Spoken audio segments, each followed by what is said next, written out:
11월 28일 금요일, 오늘 10% 이상 급등한 종목과 그 이유에 대해서 알아보겠습니다. 오늘 장은 오후 4시 키움증권 기준으로 코스피 지수는 1.51% 하락한 3,926.59포인트로 마감했습니다. 외국인은 매도, 기관은 매수로 임한 가운데 개인은 매수로 대응했네요. 오늘 코스피 거래 대금은 11조 원입니다. 한편 코스닥 지수는 3.71% 상승한 912.67포인트로 마감했습니다. 외국인과 기관은 매수로 임한 가운데 개인은 매도로 대응했네요. 오늘 코스닥 거래 대금은 11조 원입니다.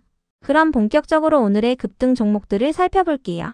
오늘 10% 이상 급등한 종목은 총 56종목으로 코스피에서는 5종목, 코스닥에서는 51종목이 나왔습니다. 이 중 상한가 종목은 이화산업, 삼양바이오팜, 천일고속, YTN, TNR바이오팹, 우린PTS 6종목이고요. 오늘 하한가 종목은 없었습니다. 총 56개의 급등 종목 중 상위 30개 종목들을 테마별로 묶어보니 2개 테마로 나눠볼 수 있었어요. 그 외 나머지는 개별 이슈로 오른 종목들인데요. 먼저 1번 바이오 테마입니다. 정부가 지지부진한 코스닥 시장을 살리기 위한 활성화 방안을 마련한다는 소식입니다. 간판 기업을 육성하기 위해 특례 상장 조건을 낮추고 세금 공제 혜택도 강화할 예정이라고 전해졌는데요. 또한 코스피에 치중되어 있는 연기금의 코스닥 투자 비중을 늘리는 것도 주요 과제 중 하나로 지목되고 있어요. 정부는 3%대인 연기금의 코스닥 투자 비중을 5% 안팎으로 높이도록 유도하는 방안을 검토 중이라고 전해졌는데요. 그 밖에도 150조 원 규모의 국민성장 펀드를 활용하여 코스닥을 활성화하는 방안도 거론되고 있다고 전해졌습니다. 이와 관련하여 금융위원회는 자본시장 활성화 방안을 검토 중이지만 코스닥 종합대책의 내용이나 발표 시기는 확정된 바 없다고 밝혔으니 참고해주세요. 이 같은 기대감 속에서 코스닥 지수가 3% 넘게 상승한 가운데 특히 바이오와 로봇 기업들의 매수세가 몰리는 모습이 나왔는데요. 오늘 바이오 테마와 관련해서는 미국 제약사인 일라이릴리가 비만 치료제 마운자로의 생산 거점을 한국에 구축한다는 단독 기사가 있었습니다. 충청북도에 생산시설을 조성하는 방안을 추진 중이며 국내 파트너사는 SK 계열사와 펩트론인 것으로 알려졌어요. SK팜테코의 자회사인 SK바이오텍은 원료 의약품을 생산하고 펩트론이 완제품 제조 역할을 맡는 구조가 검토되고 있다고 전해졌는데요. 이 같은 소식에 펩트론을 비롯한 바이오 및 비만 치료제 관련주들이 강세를 보였습니다. 펩트론은 작년에 일라이릴리와 장기지속형 약물 전달 플랫폼에 대한 기술평가 계약을 체결한 가운데 다음 달에 본계약 체결 여부가 결정될 것으로 전망되고 있습니다. 이 중에서도 삼양바이오팜은 인적 분할로 재상장되면서 강세를 이어오고 있는데요. 삼양홀딩스는 지난 5월 바이오 사업 부문을 인적 분할하여 삼양바이오팜을 설립하기로 결정한 바 있습니다. 이어서 코오롱 티슈지는 한국투자증권의 리포트가 붙어주며 강세를 보였습니다. 한국투자증권은 외국인이 코오롱 티슈진의 골관절염 치료제인 TGC의 임상과 상업화에 대한 성공 잠재력을 높이 평가하는 것으로 추정한다며 목표 주가를 10만원에서 15만원으로 상향했는데요. 이에 코오롱 티슈진과 계열사인 코오롱 생명과학이 동반 강세를 보였습니다. 다음은 이번 로봇 테마입니다. 현대차그룹의 로봇 계열사인 보스턴 다이내믹스가 현대차의 미국 공장에 로봇을 투입하여 운영하고 있다고 전해졌습니다. 보스턴 다이내믹스는 휴머노이드 로봇 아틀라스를 투입하여 시험 운영을 시작했는데요. 5년에서 10년 안으로 수천 대 규모의 휴머노이드를 배치하겠다는 중장기 계획을 공개했다고 전해졌습니다. 한편 삼성전자와 LG가 로봇 기업들과의 협업을 늘리고 있다는 소식도 지속 부각되고 있는데요. 삼성전자는 레인보우 로보틱스와의 협업 규모를 늘리고 있으며 LG전자는 최근 로보티즈로부터 액추에이터를 매입한 데 이어 자체 개발 인력도 확보하고 있다고 전해졌어요. 이 같은 소식 속 정부의 코스닥 부양 기대감도 부각되며 로봇 기업들이 강세를 보인 것으로 파악됩니다. 이 중에서도 우린PTS는 보스턴 다이내믹스의 로봇 감속기를 공급 중이라는 기사가 붙어주며 상한가에 들어갔는데요. 이와 관련하여 우린PTS의 관계자는 대량 양산형 공급 단계는 아니지만 지속적으로 발주가 이뤄지고 있다고 밝혔습니다. 한편 SPG는 지난주 언론을 통해 LG사이언스파크와 로봇 관련 업무 협약을 체결했다고 밝힌 바 있는데요. 해당 소식이 지속 호재로 작용되며 강세를 이어오고 있습니다. 그 외 나머지는 개별 이슈로 오른 종목들입니다. 먼저 이화산업은 저평가된 자산주로 부각되며 강세를 보였다고 전해졌는데요. 코아스는 이화그룹과 경영권 분쟁을 겪고 있다고 전해지면서 동반 상승세를 보인 것으로 추정됩니다. 해당 기사에 따르면 코아스가 이화그룹 계열사에 대한 적대적 인수합병을 선언하면서 갈등이 시작되었다고 전해졌습니다. 이어서 YTN은 최대 주주 변경 승인이 취소됐다고 전해지면서 상한가로 마감했습니다. 방송통신위원회는 작년 2월 유진그룹이 YTN의 최대 주주가 되는 신청을 승인한 바 있는데요. 재판부는 방통위가 최소 3인 이상이 참석한 상태에서 의결해야 하는데 당시 2명의 위원만으로 승인을 결정한 것이 위법하다고 판결했습니다. 해당 판결에 따라 방통위의 승인은 효력을 잃게 되었으며 YTN의 최대 주주가 유진그룹으로 변경되는 것도 무산될 것으로 전망되고 있는데요. 이번 판결을 통한 YTN의 지배구조 변화에 관심이 집중되면서 YTN이 강세를 보인 것으로 파악됩니다. 다음으로 고속버스 기업인 천일고속이 7일 연속 상한가로 마감했습니다. 서초구 반포동의 고속버스 터미널이 60층짜리 주상복합 빌딩으로 재개발된다고 전해지면서 서울 고속버스 터미널의 지분 16%를 보유 중인 천일고속이 강세를 이어오고 있습니다.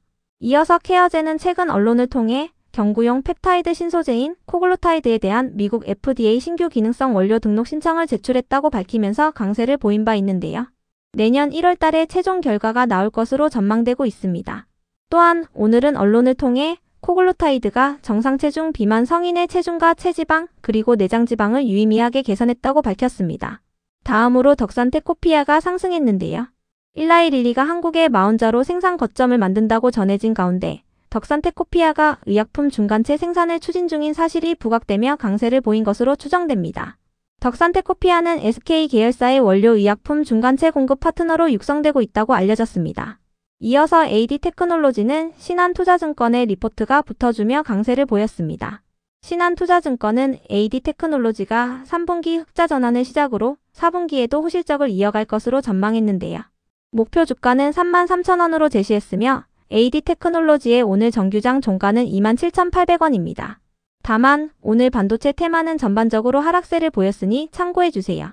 어젯밤 미국장이 휴장한 가운데 오늘 시장 수급도 코스닥 업종에 몰리면서 코스피 종목인 삼성전자와 하이닉스를 중심으로 반도체 기업들이 하락세를 보인 것으로 추정되는데요.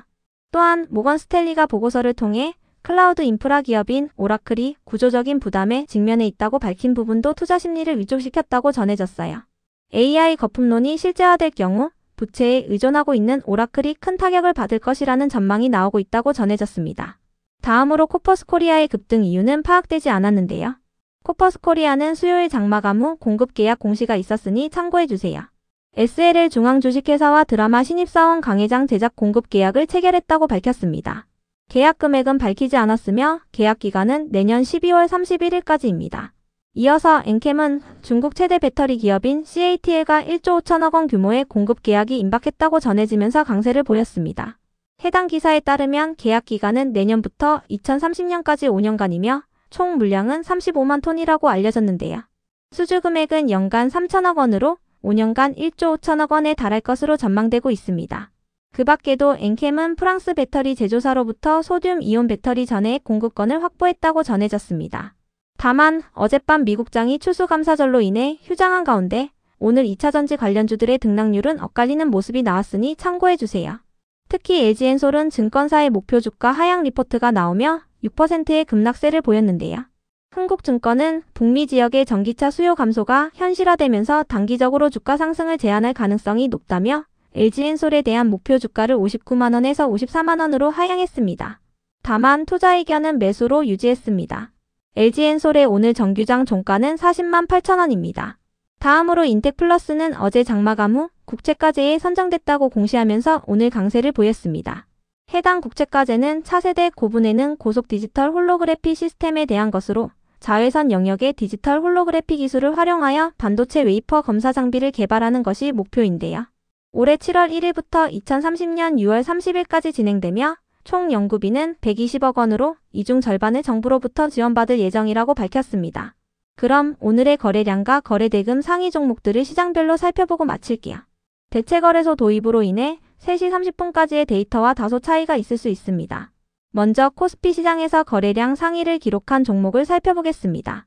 1위가 DIC, 2위는 삼성전자, 3위는 대원전선, 4위는 에이프로젠, 5위는 한원시스템, 6위는 삼성중공업, 7위는 하이닉스, 8위는 두산에너빌리티, 9위는 금강공업, 10위는 서울식품입니다. 이 중 10% 이상 상승한 종목은 로봇 관련주인 DIC입니다. 한편 코스닥 시장에서 거래량 상위를 기록한 종목은 1위가 고영, 2위는 알트, 3위는 한라캐스트, 4위는 대한강통신, 5위는 온코닉 테라피틱스, 6위는 효림로봇, 7위는 SPG, 8위는 LK삼양, 9위는 이뮨온시아, 10위는 현대모백스입니다. 이 중 10% 이상 상승한 종목은 고영, 한라캐스트, 온코닉 테라피틱스, SPG입니다. 고영과 한라캐스트, SPG는 로봇 관련주이며 온코닉 테라피틱스는 제약기업입니다. 다음으로 코스피 시장에서 거래 대금 상위를 기록한 종목을 살펴보겠습니다. 1위가 삼성전자, 2위는 하이닉스, 3위는 삼성에피스홀딩스, 4위는 네이버, 5위는 LG엔솔, 6위는 하나오션, 7위는 두산에너빌리티, 8위는 이수페타시스, 9위는 하나에어로스페이스, 10위는 SK입니다. 이 중 10% 이상 상승한 종목은 없었습니다. 한편 코스닥 시장에서 거래 대금 상위를 기록한 종목은 1위가 고영, 2위는 SPG, 3위는 레인보우 로보틱스, 4위는 펩트론, 5위는 ABL 바이오, 6위는 알테오젠, 7위는 한라캐스트, 8위는 로보티즈, 9위는 G2G 바이오, 10위는 코어롱 티슈진입니다. 이 중 10% 이상 상승한 종목은 고영, SPG, 레인보우 로보틱스, 한라캐스트, G2G 바이오, 코어롱 티슈진입니다. 고영과 SPG, 레인보우 로보틱스, 한라캐스트는 로봇 관련주입니다. G2G 바이오는 비만 치료제 관련주이며 코어롱 티슈지는 증권사의 목표 주가 상향 리포트가 붙어주었습니다.